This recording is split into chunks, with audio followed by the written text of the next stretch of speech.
Napangisi ako nang matapos ang video na pinanood ko.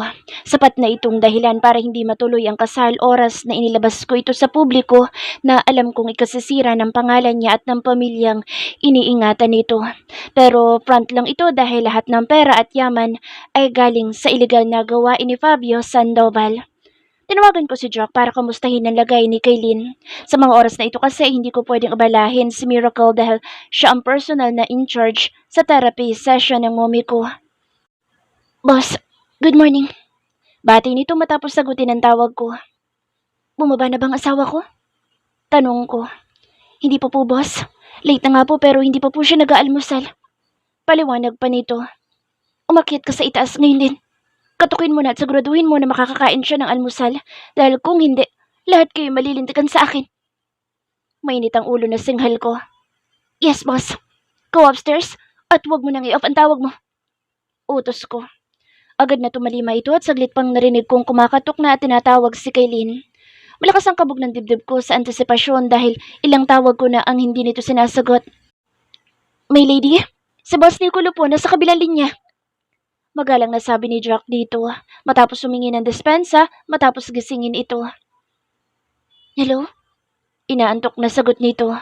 Daglay na bunot ang tila malaking tinik sa lalamunan at dibdib ko matapos marinig ang boses nito. Namimiss ko na siya, pero dahil masyadong masala ng sitwasyon niya ngayon, ay hindi ako pwedeng basta umuwi agad nang hindi pa natatapos sa mga kailangan kong gawin dito. Nakatulog na ako kagabi kaya hindi ko na nahintay ang tawag mo. Walang kabuhay-buhay na sagot nito. Hinayaan ko na lang dahil bagong gising siya. May mood swings gaya nga ng sabi niya kaya hindi na ako masyadong nagtanong pa pero nagulat ako nang basta na lamang nitong pinutol ang tawag matapos na sabihin na bababa na siya. Nakapagtatakang inaasal niya dahil malambing si Kaylin. Kung sa bagay, sinabi naman ng doktor na may mga pagkakataon umano na mainit ang mga ulo ng buntis dahil bahagi ito at epekto ng pagbubuntis niya. Para sa mga anak ko at sa kanya, ayos lang na sungitan ako ng mahal ko. Napangiti ako. Ibang-iba na nga ako. Masyado nang malaki ang pagbabago sa akin nang dahil kay Kaylin at sa mga magiging mga anak namin. Ewan ko ba pero sa unang pagkakataon ay nakaramdam ako ng kakaibang kaba sa dibdib ko. Ang uri ng tao na walang kinatatakutan pero hindi ko maipaliwanag ang nararamdaman ko ngayon. Balisa ako habang kausap ang mga tauhan ko dito sa loob ng silid ko. Inutusan ko ang isa sa mga tauhan ko kanina para puntahan si Mariel sa kanila at tingnan ang kondisyon nito. Natuwa ako nang maging hanggang sa mga oras na ito ay mahimbing pa rin siyang natutulog dahil hindi siya magiging sagabal na parang ahas na laging nakapulupot sa akin. Boss, markado ko ng hideout ng top supplier ni Sandoval ng droga. Anytime pwede nating iligpit ito para mapilayan ang animal na iyan. Kalma, Trix. Gagamitin natin siya para i-set up si Sandoval. I-double cross niyo ang transaction nila mamaya para sila ang magpatayan. Utos ko. Masusunod, boss. Mabilis na sagot nito. Siguraduhin mo na makukuha mo mga pera at delivery nila. Alaunang transaction kaya kumilos na kayo. Hintayin mo muna na mag-abutan sila ng package bago kayo pumasok. Yes, boss. Naka-fully gear na kami. Kompleto na lahat maging ang budget namin. Sagot ni Trix. Sige, kumilos na kayo. Hindi ko na hinintay ang sagot niya at agad na pinatay ang tawag. Hindi ko pa nailalapag ang cellphone na hawak ko na mag-ring ito. Agad na sinagot ko dahil hindi tatawag sa akin si Rogie kung hindi importante gaya ng nakasanayan ko. Sigurado akong tungkol ito sa trabaho lalo na at siyang initasan ko na mamahala habang wala ako. Nico, umuwi ka na. May hindi magandang nangyari dito sa mansyon. It's emergency. Malakas na ako mabog ang dibdib ko. Sa tanang buhay ko, ito ang pangalawang pagkakataon na sinabi ito ni Rogie dahil ang una ay nang mapatay ni Sydney ang tatay kong babaero. Ano nangyari? Mariing tanong ko. Si tita, natagpuan namin nasa ibaba ng hagdan. Nag-away si Kaylin at ang mommy mo kaya naitulak niya. Hindi ko alam kung sinadya ba niya ito dahil nagbasa lamang ako sa CCTV footage na nakita ko. Tumakas si Kaylin matapos na nangyari. Hindi alam ni Ruel at ni Jack ang tungkol dito, maging ng mga tauhang kasama nila na nakasunod sa kanila dahil magaling magpanggap ang babaeng iyon. Tauhan siya ni Sandoval at tinambangan ng mga tauhan natin habang papatakas dito. Napatay si Jack at Ruel habang nawawala sa Miracle dahil kasama siya ng mga ito sa sasakyan matapos magpanggap na masakit ang tiyan ni Kaylin. Kaya tinulungan siya ng girlfriend ko na madala sa ospital. Hindi ko nagawang makinig sa mga sinasabi ni Rogie. Kusang nahulog mula sa mga kamay ko ang cellphone at wasak na bumagsak ito sa sahig. No, imposible ito. Alam ko na walang kaugnayan si Kaylin kay Sandoval dahil pinaimbestigahan ko ang buong pagkatao nito. Pero totoo nga bang wala? O baka naman minanipula lamang ni Sandoval ang investigasyon ko dahil alam niya ipapahukay ko ang pagkatao nito. Bigla tuloy pumasok sa utak ko ang araw na bigla na lamang kami nagtagpo sa mall at halikan ako nito. Nasunto ko ng malakas ang pader. Mukhang ako ang pinaglaruan ni Sandoval nang hindi ko nalalaman. Ginamit niya si Kaylin para kantiin ako dahil alam niyang mahalaga na siya sa akin at dinadala nito ang mga anak ko. Pero para pakasalan ko ang anak nito, ay ginulo niya ang mundo ko para mapagbalingan ko si Mariel na matagal nang umaaligid sa akin. Siya nga naman ang makikinabang sa lahat dahil magkakaroon siya ng malaking koneksyon sa akin oras na makasal sa akin ang malandi niyang anak. Napailing ako. Imposible. Hindi ko pwedeng isipin iyon at lalong hindi ako dapat na gumawa ng konklusyon sa mga oras na ito nang hindi ako nag-iimbestiga. Aalamin ko ang bawat kaliit-liitan na detalye at hindi ako papayag na walang mananagot sa nangyari.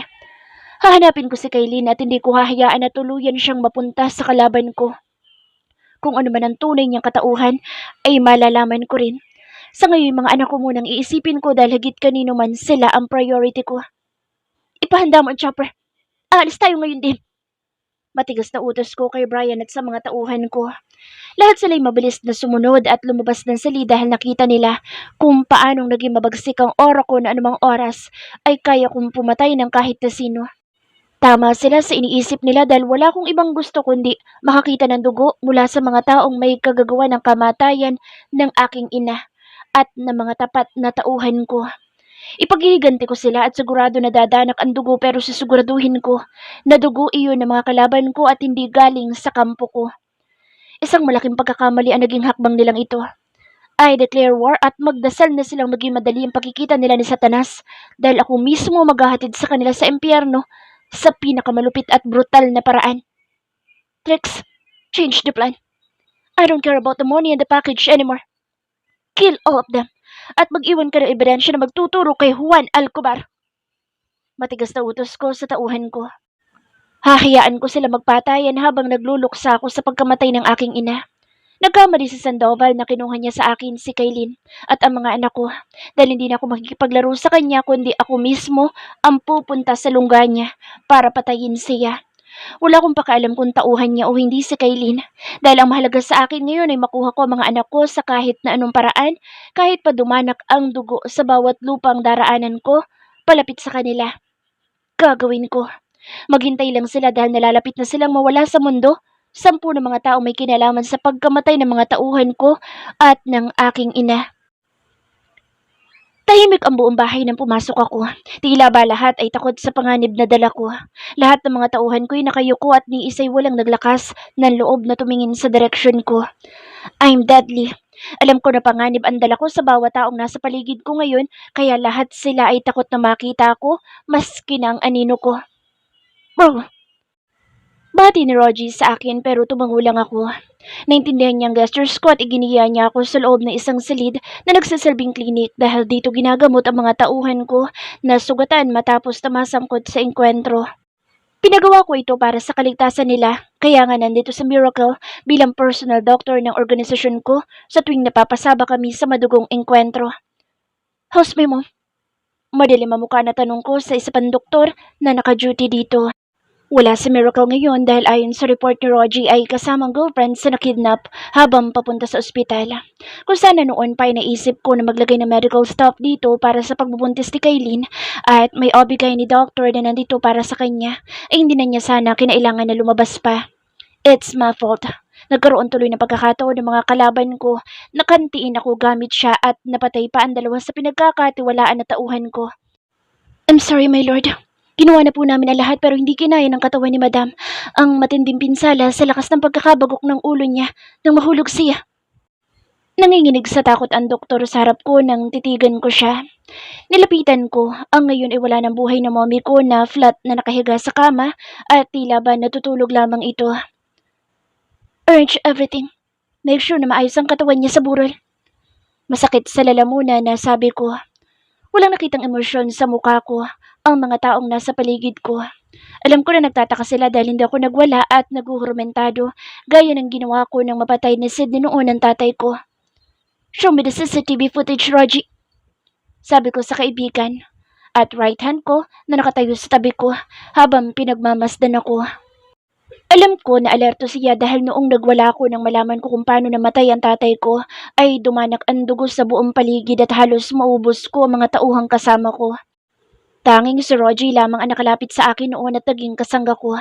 It's a blessing sa mga taong kasama ko noon dahil kung hindi baka matagal na silang inuuod sa mga oras na ito. Walang imik na naglakad kami papasok sa opisina ko. Ibinigay niya sa akin ang isang desk at agad na pinanood ko ang laman nito. Pwede mo na akong iwan? Seryoso na sabi ko. Nick, bro, kung kailangan mo ng kausap at tulong, remember nasa tabi mo lang ako. Sabi pa nito na tinapik ang balikat ko. Don't worry, I can handle this situation alone. Alam ko na nagtataka siya sa pagbabago sa temper at pasya ko, maging sa nakikita niyang walang emosyon na mukha ko. Hindi siguro niya inaasahan na ganito ang reaksyon ko lalo pat ang mommy ko na ang sangkot dahil alam niya kung gaano kalaki ang bahagi sa buhay ko ng aking ina. I can trust people surround me kaya kahit para ko na siyang kapatid, ay dumistansya muna ako ngayon. I will find the truth alone at nang wala akong pakikinggan na kahit na sino. Kung namatay na si Jack at Ruel, tatlo sa big ace ko pang natitira. It's Rogie, my right hand. Brian, my personal head of security and tricks, na siyang head ng assassination team ng bawat maruming trabaho na pinapagawa ko. Mabilis na nag-security check ako sa loob ng opisina ko at wala ko nakitang unknown device nang mag-scan ako ng crypted code na nandito. Agad na pinanood ko ang video. It's just Kylie na halatang nakikipag-usap sa mommy ko. So sudden, sinampal siya ni mommy at hinablot ang buhok. Hindi ko siya nakitang lumaban kahit pa may kabilisan ng speed ng video sa normal na galaw nito. Kunot-no at paulit-ulit na pinapanood ko ito, maging kung paano gumulong sa hagdan ng mommy ko at bumulagta sa sahig. Pinag-aralan ko ang bawat movement nila sa video at wala ko nakitang kahit na anong harsh movement mula sa panig ni Kaylin. It's my mom who assaulted her at paulit-ulit na sinampal at sinabunutan habang hindi may kakaila na makikita ko kung paanong magalit ang mommy ko.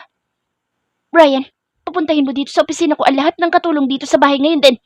Bilis! Matigas na utos ko. Kuya mang kamaon na pinanood ko na bigla na lamang nahulog sa mommy at wala na ako nakitang kasunod na video pagkatapos noon. Hindi ko rin nakita kung nasaan si Kylie napunta pero hindi ako magtataka na sumakit nga ang tiyan nito at mukhang nanganib ang mga anak ko dahil sa pananakit ng mommy ko. Someone is trying to manipulate me. Sa tingin ba nila'y maniniwala ko sa video na ito? Ikinasa ko ang baril na hawak ko at mabilis na itinutok nang bigla'y bumukas ang pintuan. My lord, nautal na bati sa akin ng mga katulong na pumasok sa opisina ko. Lock the door! Matigas na utos ko. Lahat ay nakatayo ng tuwid sa harap ko at naghihintay ng sasabihin ko. Kung sino nakakaalam na nangyaring aksidente sa mami ko at sa nangyari sa kanila ni Kaylin ay makabubuting magsalita na kayo. My lord, ako po ang nag-serve kay my lady pero naiwan po ako sa mesa na nagliligpit dahil mabilis po siyang umakyat matapos kumain. Sagot ng personal maid nito na itinalaga ko. My lord, nasa kusina po kaming dalawa dahil inutusan po ako ni Miss Miracle na ipaganda ng almusal sa madam. You? Nakaturo ang baril na sabi ko sa isang tahimik nakatulong sa sulok. My lord, naglilinis po ako sa hagdan pero sinabi po ni Sir Rogie na linisin ko ang silid niya kaya naiwan ko po nang hindi tapos. Pagbalik ko po ay nakahandusay na si madam at nagkakagulo na. Napahilot ako sa sentido ko at mabilis na ipinutok sa dingding ng sunod-sunod ang hawak na baril ko. Kapag nalaman ko na nagsisinungaling kayo, hindi lang buhay ninyong kukunin ko dahil alam niyong kaparusahan sa taong traitor sa akin. Sagaw ko sa mga katulong na nanginginig sa harap ko pero wala akong pakaalam. Now, all of you, get out! Mabilis na nagpulasan ng mga ito at nawala sa paningin ko. Muli binalikan ko ang laptop ko at binuksan ang lahat ng files na mga kuha sa may CCTV sa buong bahay. Colin, I need your most trusted man. Mabilis na sabi ko nang umihikab na sumagot ang kaibigan ko. Bakit? Nasaan ang mga tauhan mo? Nagtataka na tanong nito. I can't trust any of them right now. My mom died. A few hours ago and my wife is missing. She's been kidnapped. I need to track her as soon as possible. Diretso na sabi ko. Oh shit, Nicolo. Sige ako na bahala. Give me the details. Seryoso na sagot nito. Alam ko na sa pagkakataon na ito, si Colin lang ang tanging mapagkakatiwalaan ko. Hindi ko na mabilang kung ilang ulit nalagay sa panganib ang buhay namin dalawa para protektahan ang bawat isa. Matapos sabihin dito lahat ng dapat sabihin ko tungkol sa pagkawala ni Kaylin, ay lumabas ako ng opisina.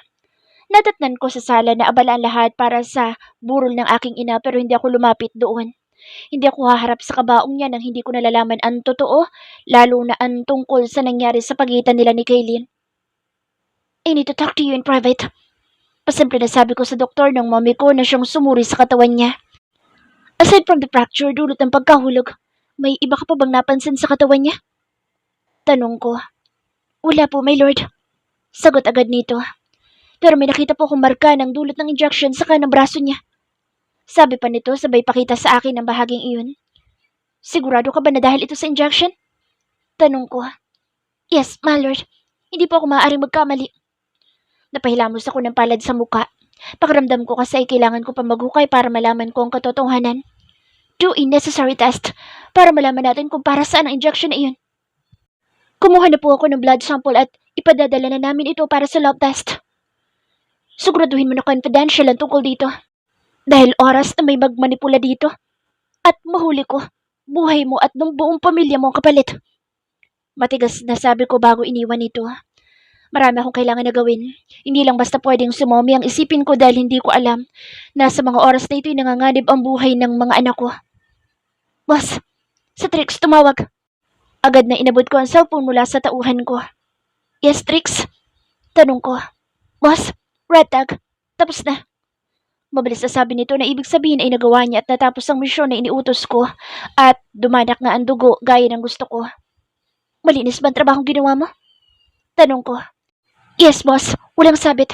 Malinis din ang ebidensya na iniwan ko. Nito. Nakuha ko rin ng pera at delivery. Sayang eh. Kung kaharap ko lang ito, alam ko na nakangisi ito. Paghatian nyo na ng team mo ang pera. Ang delivery, sunugin nyo at alam mo na ang gusto ko mangyari. Yes, boss. Trix, kailangan ko kayo ngayon ng team mo. Come back as soon as possible. Aalis tayo. Utos ko dito. Agad na pinatay ko ang tawag dahil marami akong gagawin. Nasaan si Raji? Tanong ko kay Brian na abala sa paglilinis ng baril. May transaction siya ngayon, boss. Sagot nito. Kunot ang noon na iniisip ko kung anong transaction ang sinabi ng tauhan ko dahil wala naman ako naisip na ipinagawa sa kanya recently. Katatapos lang namin ang shipment namin sa Kazakhstan, kaya imposible na may bago akong delivery maliban sa kasunod na follow-up shipment papuntang Guatemala.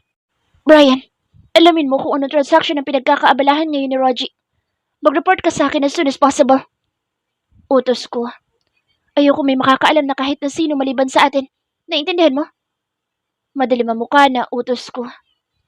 Makakaasa ka, boss. Sagot nito sabay saludo. Tinalikuran ko ito at agad na tinungo ang control room. Alang mawi, tinawagan ko si Raji, ang best friend ko na itinuring kong kapatid mula pa noon. Where are you, Raji? Hanapin ko si Miracle. I can't wait, Nico. Ilang oras na siyang nawawala at natatakot ako na baka mapahamak siya. Nag-aalala ang boses na sagot dito. She's missing. At ang huling balita ko ay nakita siya ng tauhan natin na hila at kinakaladkad ng mga tauhan ni Fabio Sandoval. Alright, do your best na makita siya. How about Kaylin? Wala ka bang balak na hanapin siya? Tanong nito sa kabilang linya. Bakit ko hahanapin ang taong pumatay sa mommy ko at tauhan ng mga kalaban ko? Matigas na tanong kong pabalik dito. For Christ's sake! Buntis siya at dinadala niya magiging mga anak niyo. Bigla ay naging concern siya kay Kylie na para bang kanina lamang ay hindi niya idinidiin ito sa pagkamatay ng mommy ko at pagkawala ni Miracle. Kaya nga nasabi ko, alam kong ginagawa ko. Hindi mo ko kailangan alalahanin. Sagot ko. Hindi nakasako ang dating sinikulo na tatakbo sa kanya dahil napaka-impulsive ko dahil sa fast reaction ko sa mga bagay-bagay. This time, hindi ko ipapakita sa mga kalaban ko na apektado ako sa mga nangyayari dahil alam ko na ito ang gusto nila. May hinala na ako sa kung sino ang traitor sa paligid ko. Konting hukay pa at sigurado akong madidiin siya. Malas niya na may mga lops ako nakikita ngayon. Dahil hindi ako si Nicolo Mondago na ahayaan siyang traidorin ako habang buhay.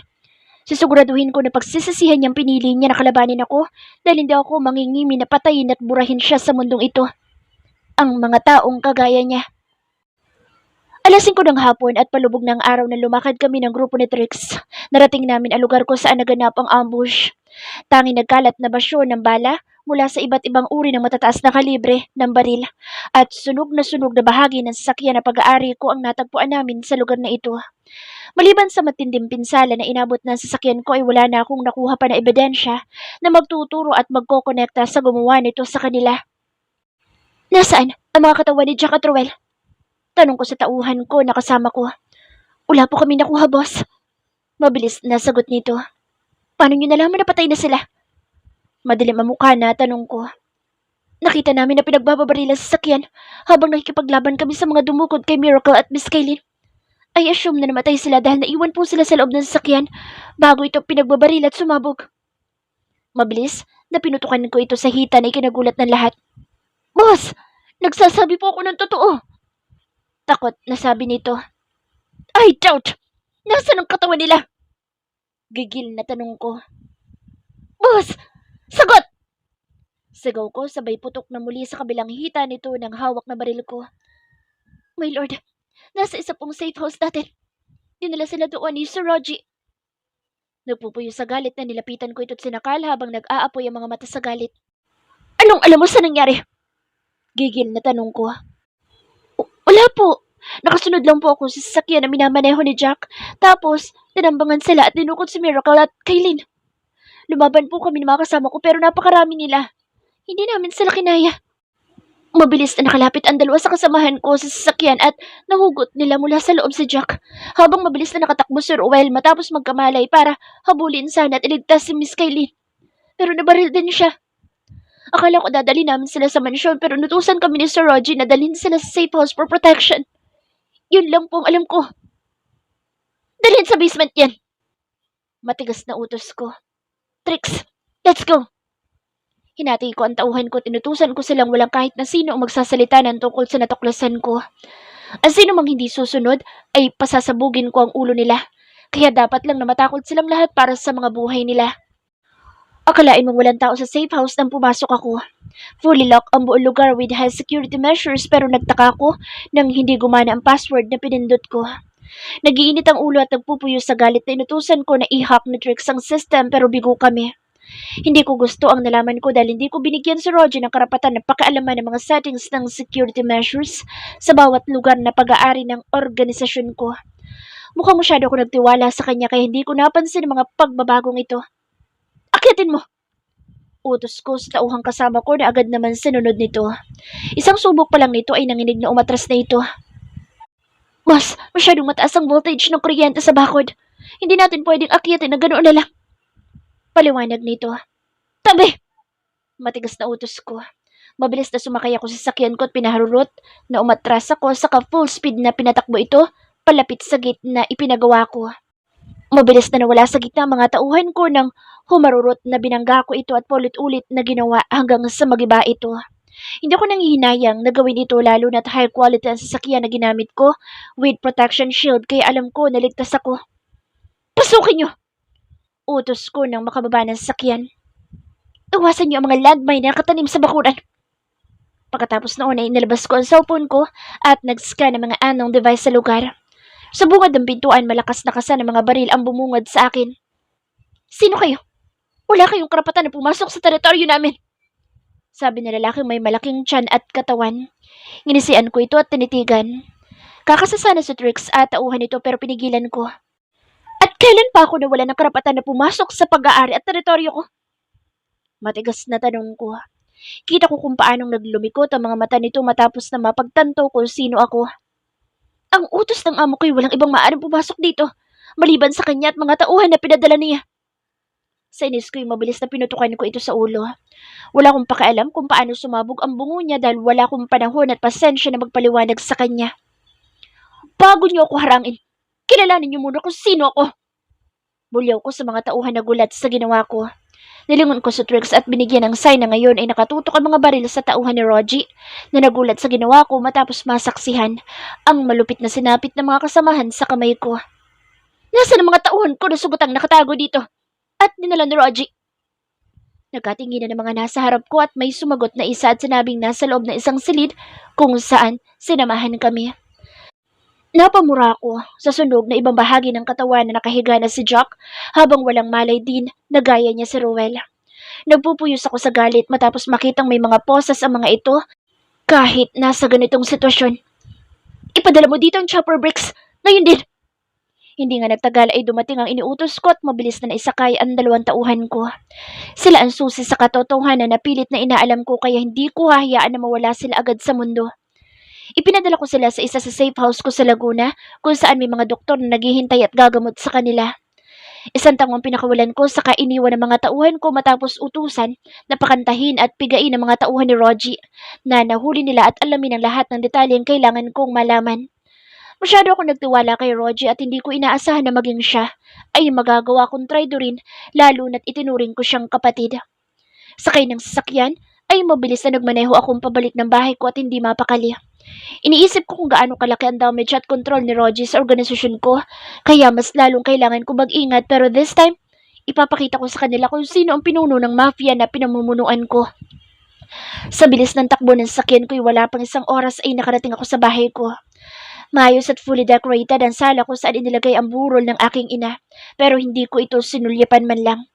Pumasok ako sa opisina ko at agad na hinalungkat ang mga details ng financial report kada buwan. Kulang na lang ay masunog ko ang buong opisina ko matapos mapagtanto na malaki ang nawawala sa monthly income report. Akala ko'y dahil lamang ito sa pahirapang transaction. Malimit kasing nasasakot ang mga shipment kong palabas ng bansa sa hindi ko malamang dahilan pero ngayon alam ko na. Sigurado ako na front lang iyon para hindi ako maghinala dahil ang totoo, mas malaki ang nawawala sa akin dahil sa pailalim at lihim na transaction. Tinawagan ko si Brian at inalam ang iniuutos ko dito.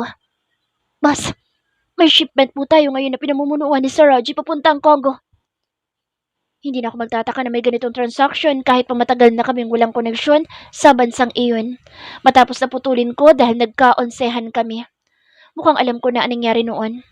Matapos yun ay ginapang sila ni Roger at nagkaroon ng underground transaction kaya siya na ang supplier ng mga armor na isinusupply ko.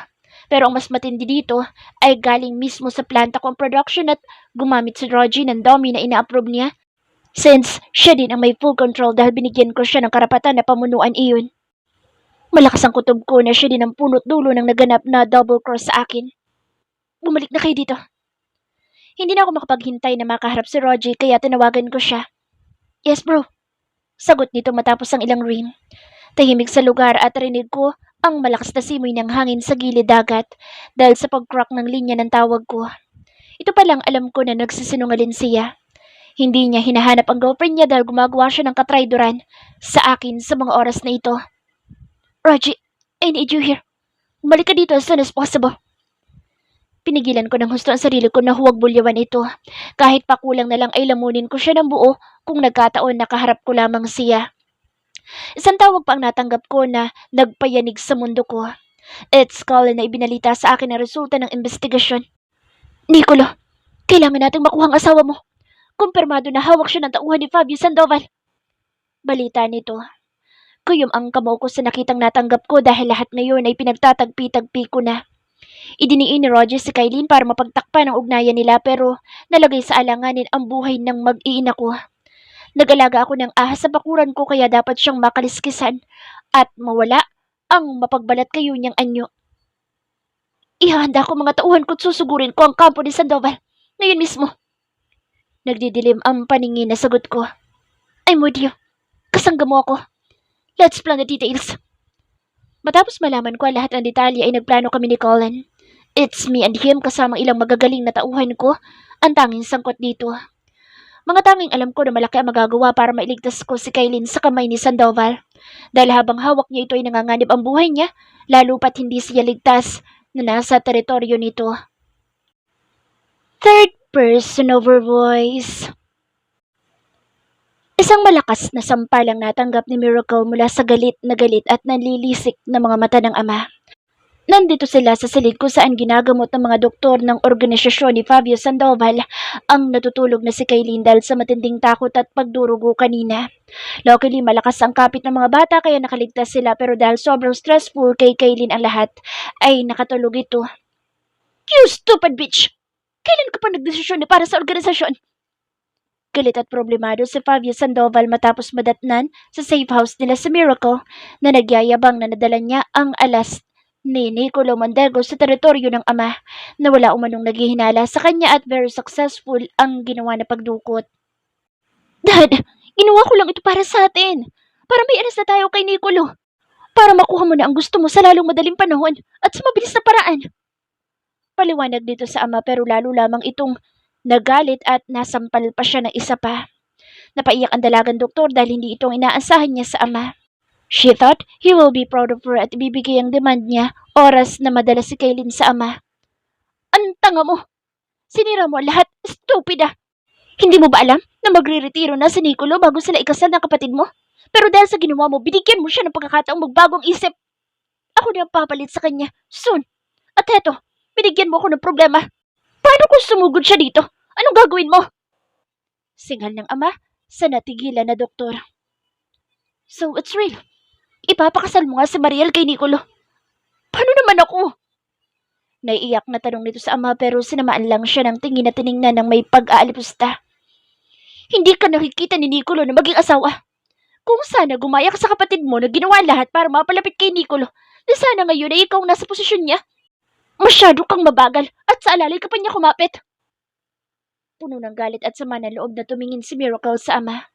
Kahit kailan ay hindi siya nito itunuring na anak. Palibhasa kasi hindi siya kasing yaman at ganda ng kapatid na si Mariel.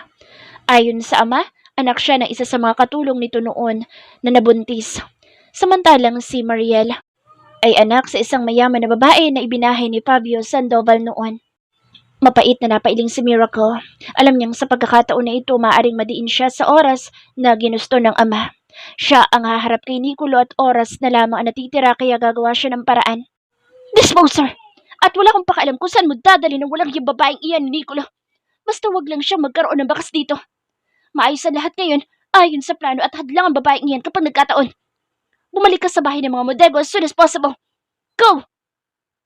Pagtataboy ng ama.